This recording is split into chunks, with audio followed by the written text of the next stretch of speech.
विदिशा जिले के गंजबासौदा स्थित आष्टा के ब्रह्मानंद जन सेवा संघ आश्रम में श्री कृष्णा भक्त मंडल द्वारा गुरु पूर्णिमा के अवसर पर आयोजित 5 दिवसीय अमृत महोत्सव एवं दिव्य सत्संग का आयोजन 25 से 29 जुलाई तक किया जा रहा है।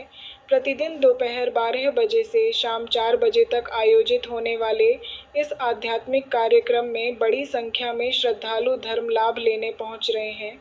अमृत महोत्सव के दूसरे दिन परम पूज्य कृष्णा मां ने श्रद्धालुओं को संबोधित करते हुए कहा कि झूठ और सच से ही यह संसार बसा है।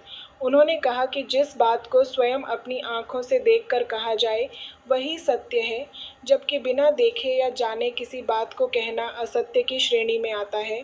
उन्होंने कहा कि जैसे पुत्र अपने पिता का अंश होता है, उसी प्रकार शिष्य भी भगवान का ही अंश है। श्रद्धा और समर्पण के माध्यम से ही मनुष्य ईश्वर की कृपा प्राप्त कर सकता है। कृष्णा मां ने कहा कि जब कोई व्यक्ति पूर्ण श्रद्धा के साथ स्वयं को भगवान के चरणों में समर्पित करता है, तब ईश्वर उसे ऐसी शक्ति प्रदान करते हैं जिससे वह सामने वाले के मन की भावनाओं को भी समझ सकता है। उन्होंने आगे कहा कि भगवान मनुष्य रूप में हमारे बीच आए, इसलिए हमें भी सच्चे मनुष्य बनकर उनके बताए मार्ग पर चलना चाहिए।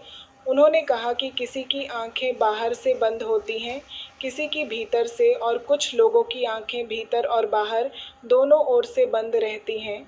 इसलिए हमें अपने हृदय की आंखें खोलकर ईश्वर के मार्ग पर चलना चाहिए। गुरु पूर्णिमा अमृत महोत्सव के दूसरे दिन बड़ी संख्या में महिलाओं, पुरुषों और बच्चों ने सत्संग में भाग लेकर धर्म लाभ प्राप्त किया। गंजबासौदा से ओम प्रकाश चौरसिया की रिपोर्ट।